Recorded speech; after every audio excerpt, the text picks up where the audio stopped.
할렐루야. 한 주간 잘 지내셨습니까? 10월 15일 주일 예배입니다. 오늘 마음을 다하여서 하나님을 예비하고 경배했으면 좋겠습니다. 오늘의 말씀은 요한복음 10장 7절에서부터 10절 말씀 되겠습니다. 요한복음 10장 7절에서 10절 말씀 우리 같이 한 목소리로 읽도록 하겠습니다.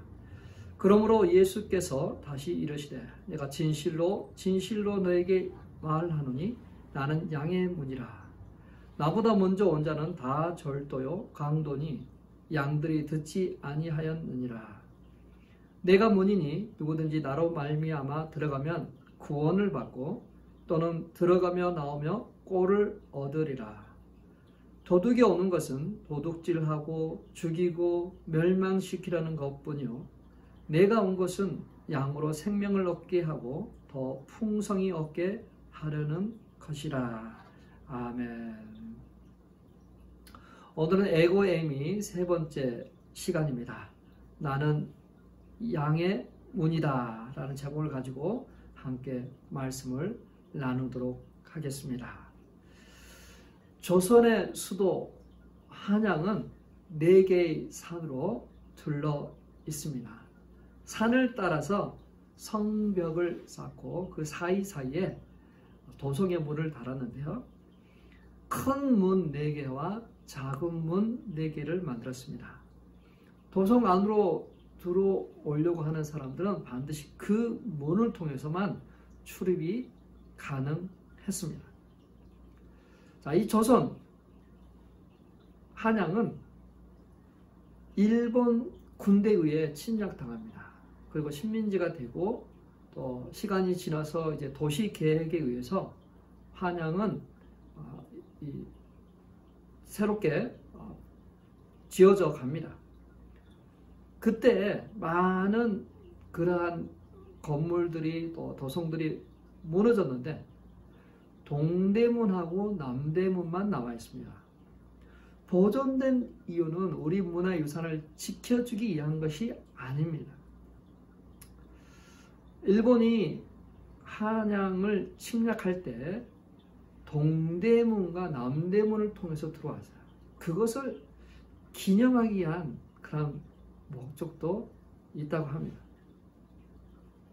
자, 과거 우리 선조들은 이 대문을 통해서 사람들이 들어오고 나갔잖아요. 근데 사람만 들어오고 나가는 것이 아니라 이 대문을 통해서 복이 들어오고 나갈 수도 있다고 생각했어요. 애군이나 또 잡기 같은 것들이 그 문을 통해서 들어온다고 생각했어요. 그래서 그 대문을 어디에다 놓느냐, 또 어떤 형태로 짓느냐도 이렇게 많이 고려해야만 됐었죠. 자, 이스라엘도 이스라엘 성벽이 있잖아요.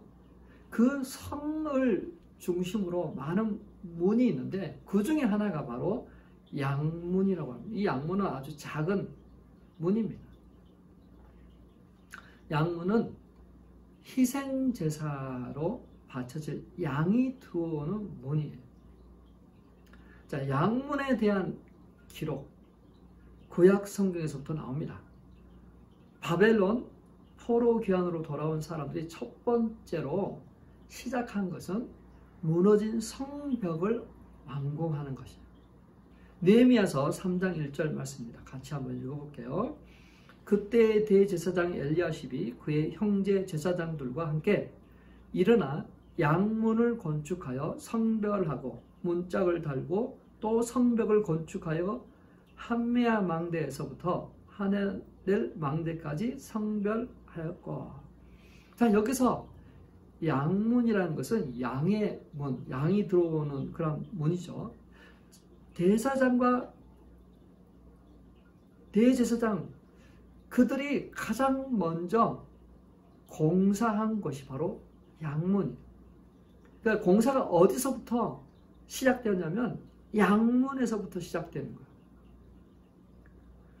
양문에서부터 시작해서 그 성벽이 재건되고 결국 양문에 다시 돌아서 그 성벽이 재건된 거죠. 완성된 거죠. 근데 이 양문이 중요하죠. 아주 중요하기 때문에 아마 거기서부터 시작한 것 같아요. 특별히 대제사장과 제사장들에 의해서 만들어진 양문은 하나님께 희생 제사를 드리기 위해서 양이 들어오는 그러한 문이기 때문에 아주 중요하게 생각했던 것입니다.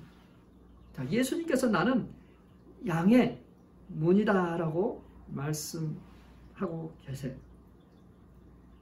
자, 이 말을 들은 이스라엘 백성들, 이 말을 들은 제자들, 이 말을 들은 그런 사람들의 생각에 양의 문, 양문이다 그러면 당시 헤롯 대왕이 만들어 놓은 그런 성벽에 나와 있는 그 양문을 생각하게 될 것입니다.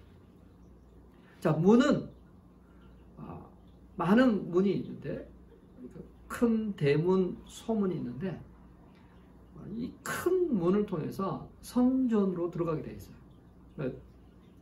들어가는데 성전세를 바쳐야 돼요.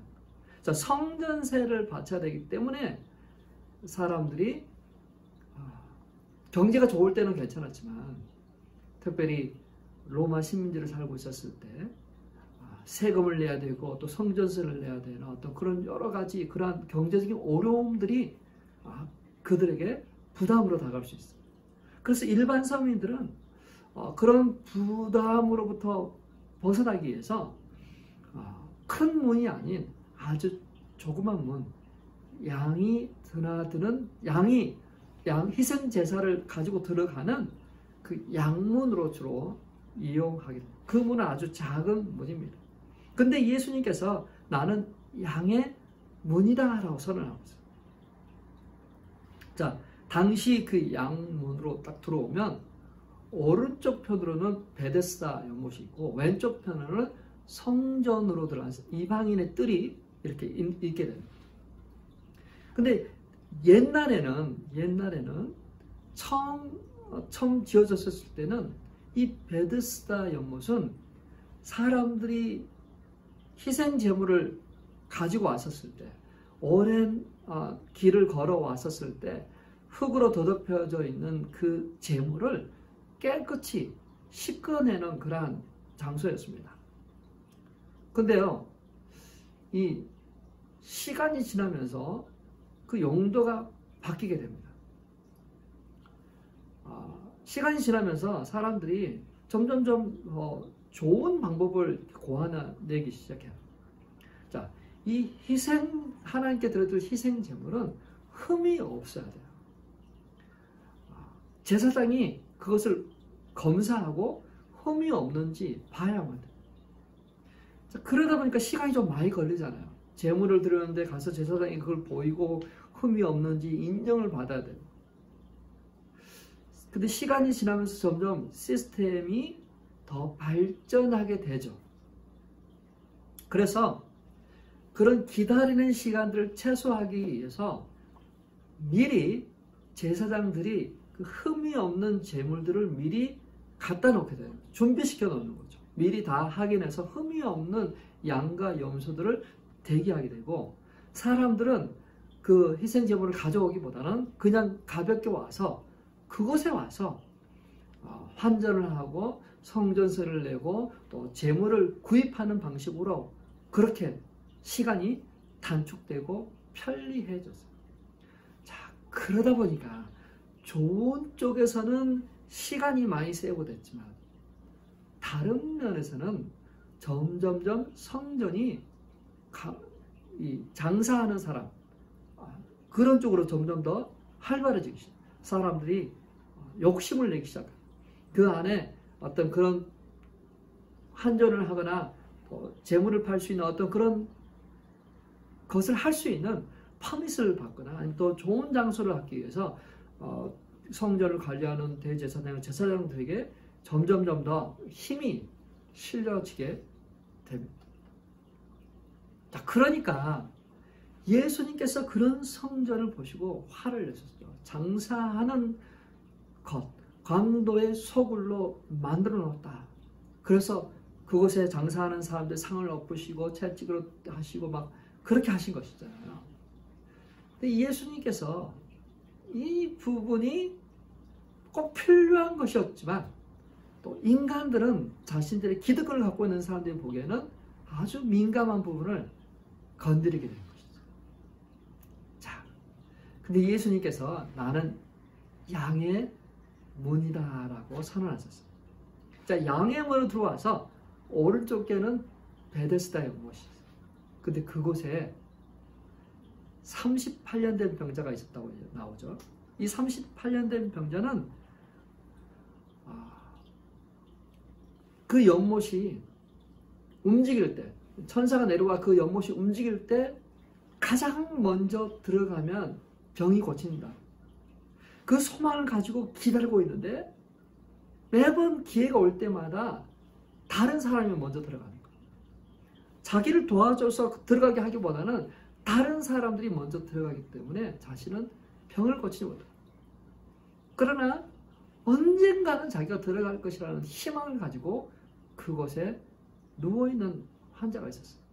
예수님께서 그 환자를 보시고 내가 낫고자 하느냐. 근데 이 38년 된 병자는 이렇게 대답합니다. 요한복음 5장 7절이에요. 병자가 대답하되 주여 물이 움직일 때 나를 못에 넣어주는 사람이 없어 내가 가는 동안에 다른 사람이 먼저 내려가나이다. 내가 낫고자 하느냐? 예, 낫고자 합니다. 그래서 기회를 보고 있습니다. 근데 그 기회가 저에게 다가오지 않고 있습니다. 그렇게 이야기하는 거죠.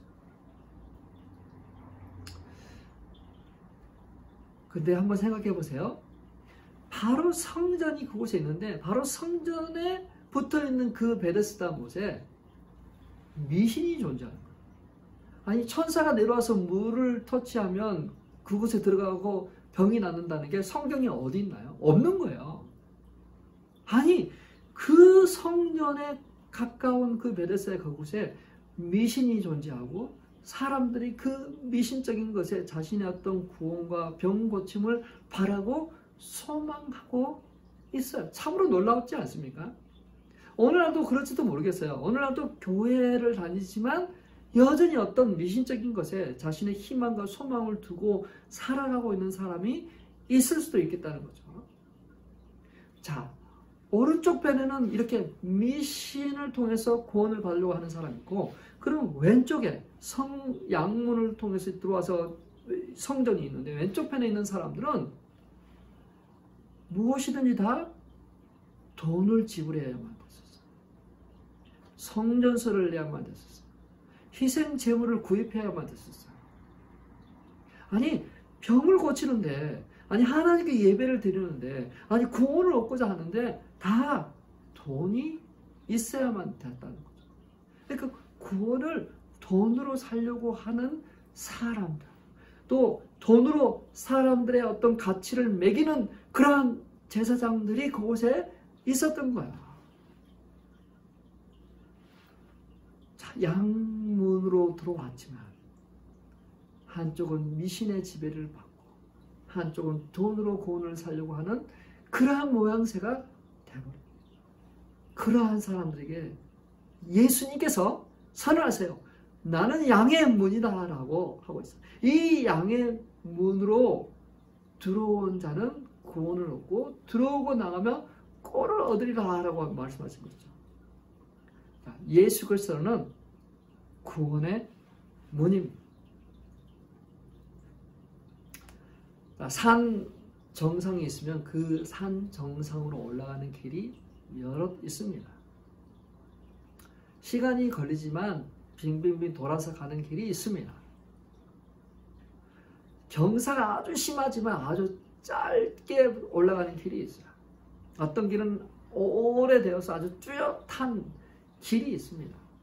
근데 어떤 길은 길인가 아닌가 잘 모를 정도로 희미한 길이 있어요. 근데 사람들이 그 표시를 해놔서 그걸 보고 산악인들은 따라 올라갑니다. 이렇게 다양하게 그 산 정상으로 올라가는 길이 있어요. 이렇게 자신의 힘으로 또 여러 통로를 통해서 신께 도달하려고 합니다. 이게 어떻게 보면 종교죠, 종교. 자, 세상에서 가장 높은 산이 어떤 산인가요? 에베레스트 산입니다. 에베레스트 산입니다. 8,848m. 자, 이 산은 지금부터 70년 전에 뉴질랜드 산 등반가 에드먼드 헬러이라는 사람, 또 네팔 현지인 노르가이가 처음으로 이 에베레스트 산을 올랐습니다. 근데 그때 이후로 이 에베레스트 산은 점점점 더러워지고 있어요. 정상 바로 밑에 있는 베이스 캠프에 쓰레기로 가득 차고 있어요. 인간이 버리고 간 장비들, 배설물, 혼업체가 뜯어져 있는 텐트, 산소통, 그릇, 옷 등이 버려져 있습니다. 이 에베레스트 산은 네팔 정부가 관리하고 감시합니다. 네팔 정부는 이 산에 버려지는 쓰레기를 최소화하기 위해서 쓰레기 보금 제도, 쓰레기 보증금 제도를 시행하고 있어요. 한 사람당 4,000달러를 매깁니다. 당신이 가지고 간 그 짐의 몇 프로 이상을 가지고 오면 이 4,000달러를 다시 내주겠다는 거죠.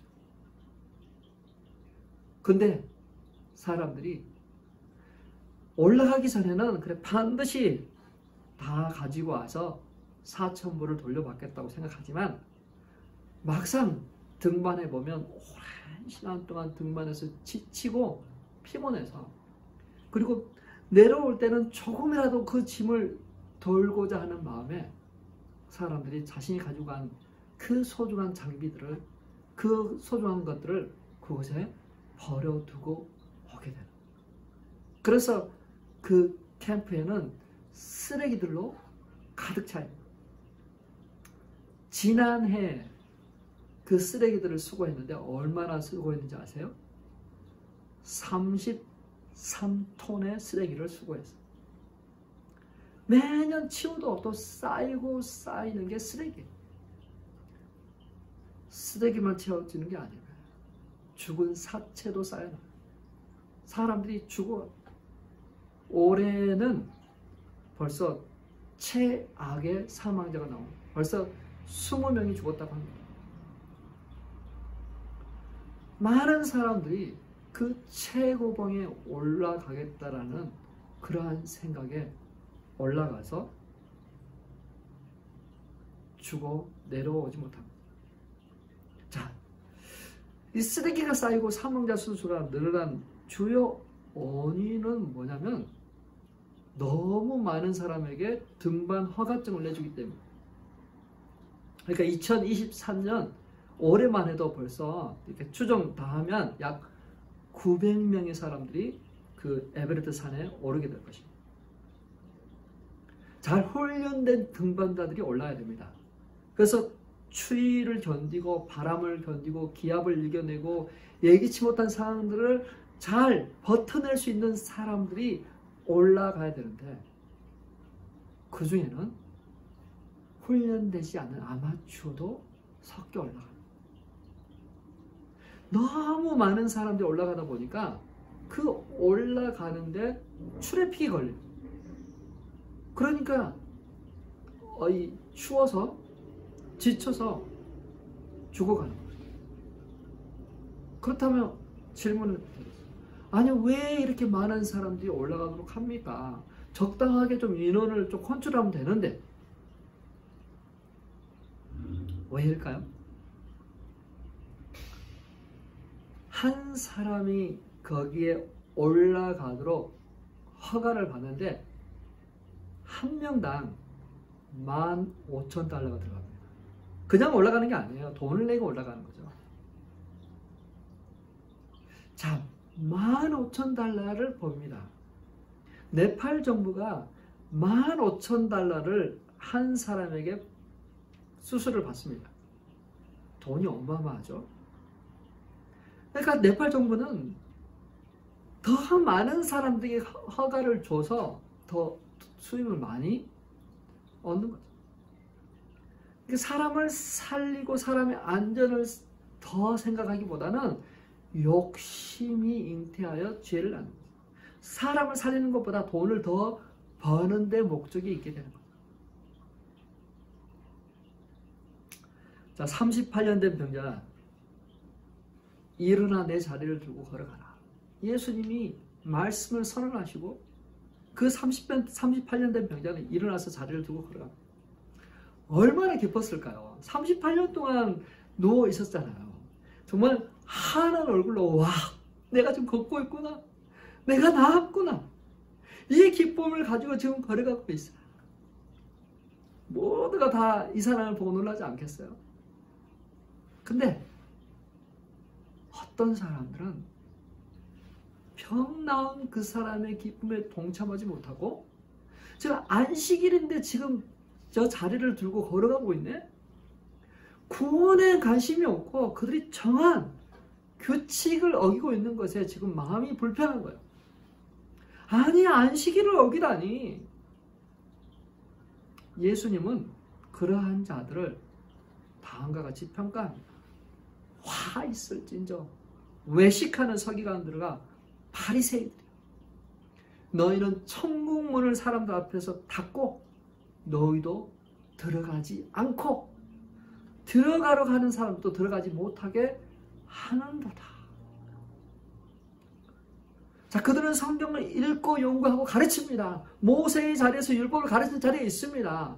그래서 그들의 말을 예수님께서도 들으라고 있습니다. 그러나 그들의 삶은 본받지 말아라.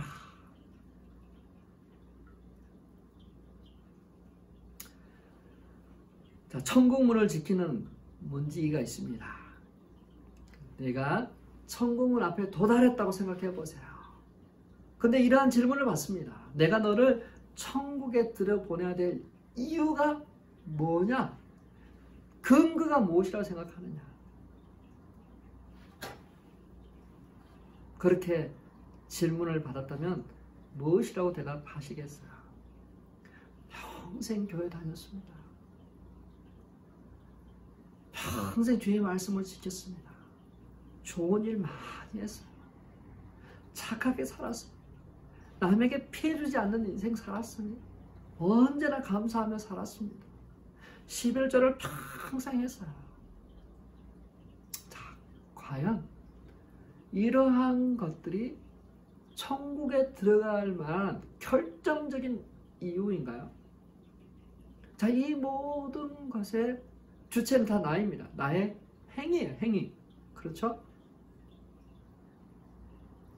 이것보다 더 확실한 것이 있어야만 돼요. 보증되는 것이 있어야 돼요. 그게 무엇이냐? 요한복음 10장 9절입니다. 같이 읽으세요. 내가 문이니 누구든지 나로 말미암아 들어가면 구원을 받고 또는 들어가며 나오며 꼴을 얻느니라. 더 확실한 것은 주님의 말씀, 주님께서 보증하신 길입니다. 믿으십니까? 천국으로 들어갈 수 있는 유일한 이유는 예수님을 믿기 때문입니다. 그분이 나를 위해서 베풀어 주신 십자가의 은혜를 내가 붙잡기 때문입니다.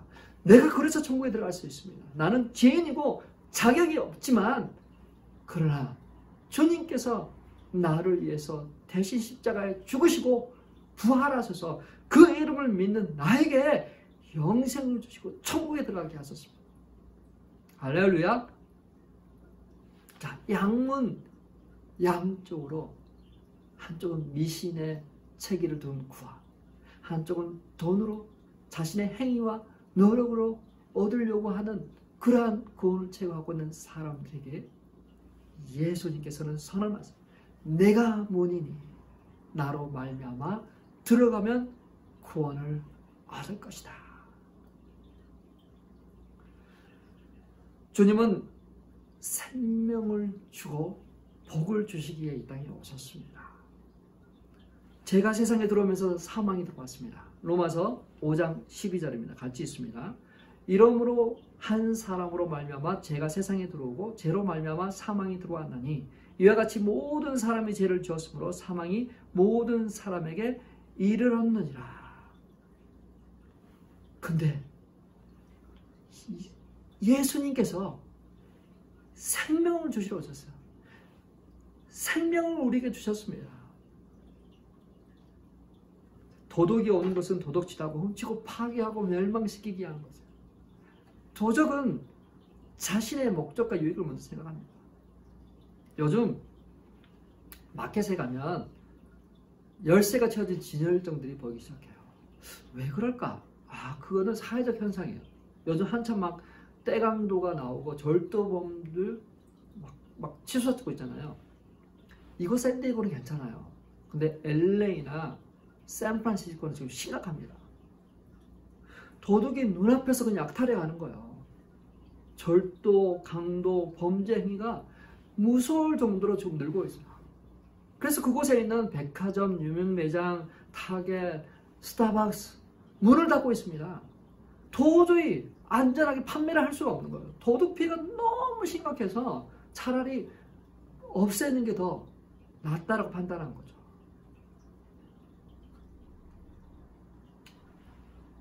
자, 예수님은 도적은 빼앗으려고 죽이려고 오는 것이지만 자신은 영생을 주고 생명을 주고 더 풍성케 하려고 오셨다 하고 있어요. 우리 중에 어떤 분은 지금 생존 단계에 있습니다. 먹고 살아야 될 그 생존의 위기 속에 있어요. 근데 그 위기 속에 우리라고 머물러 있는 것이 아닙니다. 우리는 그것을 지나서 번성하게 하는 데까지, 더 풍성하게 하는 데까지 예수님은 우리를 초대하고 있다는 거예요. 우리를 그곳에까지 우리를 이끌어 가실 거라는 거죠. 하나님은 인간을 창조하시고 생육하고 번성하고 땅에 충만하라고 했습니다. 노아홍수로 인하여 새롭게 시작하는 노아와 그 아들들에게 생육하고 번성하고 땅에 충만하라. 아브라함을 주시고 복을 주시고 생육하고 번성하는 복을 주셨어요. 예수님께서 우리를 부르시고 우리에게도 말씀하십니다. 도둑이 오는 것은 도둑질하고 죽여 멸망시키는 것뿐이지만 내가 온 것은 양으로 생명을 얻게 하고 더 풍성히 얻게 하려는 것이다. 생명 얻는 것으로 끝나는 것이 아니라 더 풍성한 삶을 살고 하라는 것입니다. 자, 풍성하다는 건 물이 넘치는 거잖아요. 그죠? 우리가 갖고 있는 기쁨, 즐거움, 감사, 우리가 갖고 있는 그 평안함이 넘쳐서 그걸 차고 넘치게 사람들에게 나눠주라는 것이죠. 사랑하는 성도 여러분, 내가 온 것은 양으로 생명을 얻는 거예요. 그 생명이 우리한테 오면 생명력이 우리를 붙들고 그게 우리의 삶을 더 풍성케 하십니다.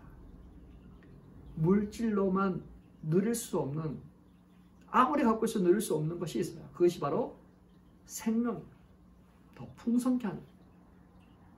사랑하는 성도 여러분, 나는 양의 문이다. 참 재물 대신 예수님께서 우리에게 영생을 주시고 생명을 주시고 우리에게 더 풍성한 삶으로 우리를 불러주셨습니다. 미신을 믿는 자가 아니라 자신의 행위와 자신의 어떤 물질로 뭔가를 얻으려고 하는 사람이 아니라 우리 주 예수 그리스도 구원의 문 되시고 들어오고 나가도 꼴을 얻게 하시는 그 예수 그리스도를 믿음으로 말미암아 생명력이 넘치고 더 풍성한 삶 되시길 주님의 이름으로 축원합니다. 우리 같이 구원으로 인도하는 우리 정경 찬양 하시겠습니다. 구원으로 인도하는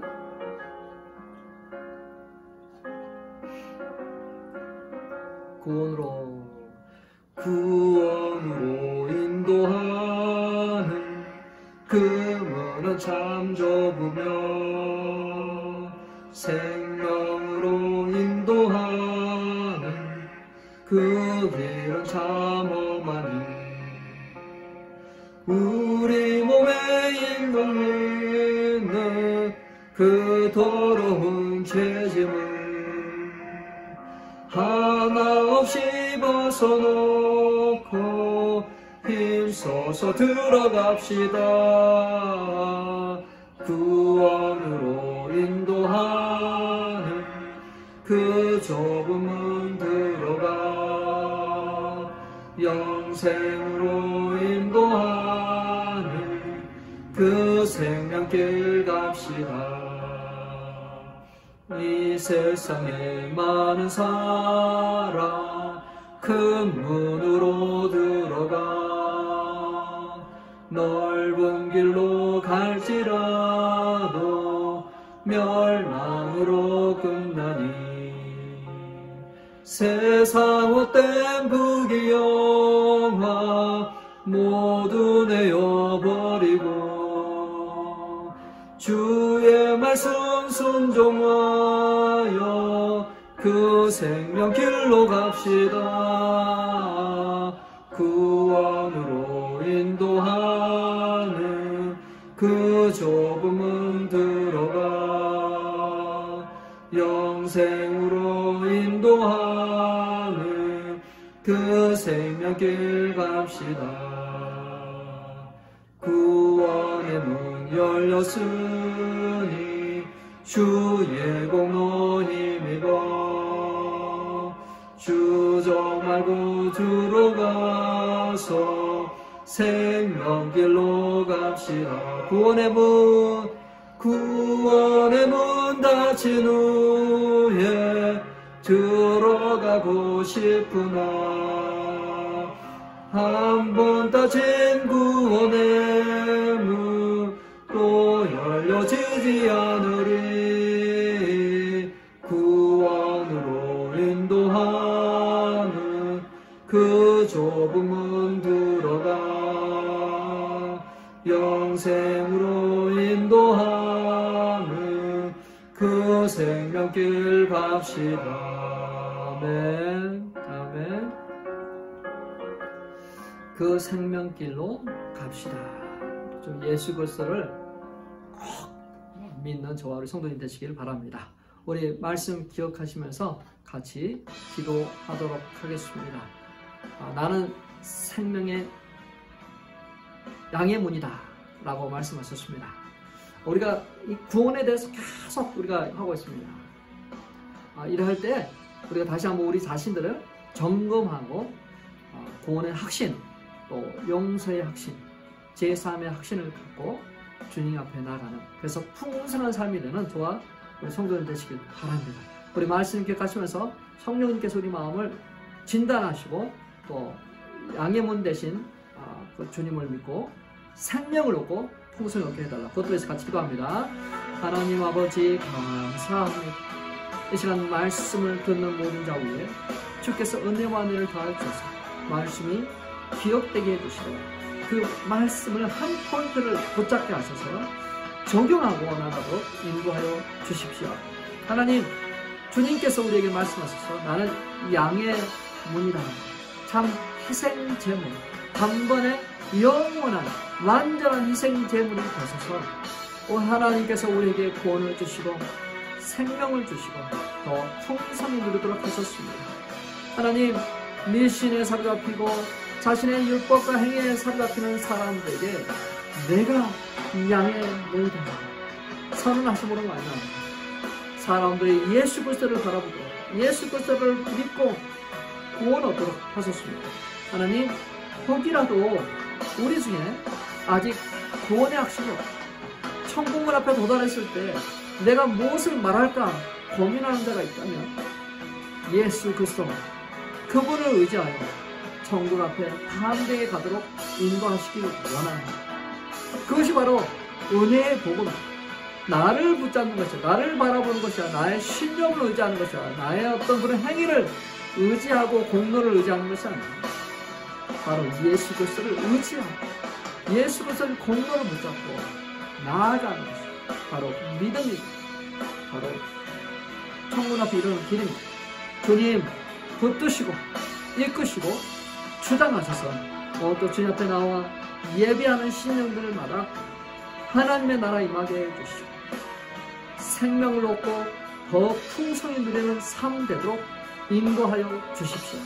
하나님, 우리의 어떤 그런 갖고 있는 그러한 놀라운 특권들을, 그러한 베네피스들을, 그러한 기쁨들을 빼앗아가고 앗아가고 다른 곳으로 우리를 습하고 들어가게 하는 것이라면 주 예수 그리스도의 이름으로 그 모든 걸 따라가게 해주시고, 다시 한번 우리가 어떠한 존재인지를 알 수 있는 그런 귀한 우리들로 인도하여 주십시오. 도적이 오는 것은 도적질하고 빼앗으려고 하는 것입니다. 우리 주님은 이 땅에 오셔서 우리에게 생명을 주시고 더 풍성히 더 번성하는 삶, 그러한 삶으로 우리를 이끌어 가시고 초대하셔서 우리가 그러한 삶 살기를 결단합니다. 우리가 그러한 삶 살기를 소망합니다. 더 나누어주는 삶, 더 베풀어주는 삶, 더 함께하는 삶, 그러한 삶을 살아감으로 우리 주님을 영화롭게 하는 우리 온 성도들 되도록 인도하여 주십시오. 이 시간 또 하나만 기도하겠습니다. 지금 이스라엘과 또 가자 지구, 또 그런 중동 지역에 아주 정말 고통과 아픔이 있습니다. 평화가 이 모든 것들을 평화와 사랑으로 화해하고 용서하고 이 모든 것들이 잘 해결될 수 있게 해달라. 그것들을 위해서 같이 한번 기도하도록 하겠습니다. 하나님 아버지, 사악한 인간들은 아버지 하나님 전쟁을 일으키고 또 민간인들을 죽이고 또 정치적인 어떤 그러한 것으로 사람들을 조종하고 나라를 조종하고 컨트롤 하려고 합니다. 주님, 그 땅 가운데 아버지 하나님 임하십시오. 아버지 그 전쟁과 죽음과 두려움이 아버지 그곳에 있는 그곳에 주의 은혜가 임하시기를 원합니다. 주님의 은혜가 그 땅을 덮어주기를 원합니다. 그래서 아버지 하나님 그 사람들 안에 주의 평화가 임하기를 원합니다. 각 사람들 안에 주의 평화가 임하기를, 더 이상 무고한 민간인들이 죽거나 피해보거나 살인하지 않는 그 땅 되도록 인도하시기 원합니다. 주님 은혜를 베푸십시오. 긍휼을 베푸십시오. 아버지 하나님 사람들이 자신의 죄를 자복하고 회개하고 죽게 돌아와 용서를 구하고 화해하고 평화조약이 맺어지는 그러한 일들이 그 땅 가운데 일어나도록 주께서 인도하여 주십시오. 하나님 국제정세가 아버지 하나님 너무나도 복잡하게 돌아오고 있습니다. 아버지 역사의 주관자 되신 하나님 아버지, 이 모든 상황을 통하여 이 땅에 하나님의 공의와 정의가 실현되기를 원합니다. 아버지 이 땅에 아버지 하나님 하나님의 나라가 임하기를 원합니다. 주여, 이러할 때 아버지 하나님 사람들의 심령이 아버지 가난하게 되게 하시고 준비된 심령 되게 하소서.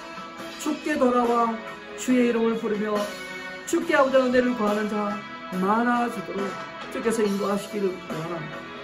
아버지 하나님 회개와 각성과 부흥이 일어나 아버지 하나님을 믿는 백성들이 더 많아지도록 인도하여 주시옵소서. 주여, 파견되어 있는 우리 선교사님들의 안전을 주께서 책임져 주옵소서. 우리 선교사님들과 우리 교민들과 아버지 그 땅에 있는 수많은들의 생명이 지켜지고 보호되게 주여 역사하여 주시옵소서. 하나님 그 땅에 진노 중이라도 하나님의 풍휼이 그 땅 가운데 있기를 간절히 원합니다. 주께 아버지 구하오니 주여 역사하여 주옵소서. 오늘도 주님 앞에 나와 주님을 예배하고 떠나가는 성도들 하나님의 나라 임하여 주시고 그 안에 있는 염려와 걱정과 근심이 사라지게 해주시고 아버지 하나님께로부터 오는 생명력이, 하나님께로부터 오는 그 풍성함이 각 사람들의 각 가정 안에 넘치도록 역사하여 주시옵소서. 살아계신 예수 그리스도의 이름으로 축복하며 기도 올려옵나이다. 아멘. 아멘. 우리 공동체 성경 읽기 계속 진행 중에 있습니다. 꼭 성경 읽으시고 이제 다음 주부터는 마태복음이 끝나고 마가복음이 시작됩니다. 꼭 같이 동참해서 신약 성경을 한번 일독하는 그러한 은혜가 있기를 바랍니다. 다음 주에 뵙도록 하겠습니다.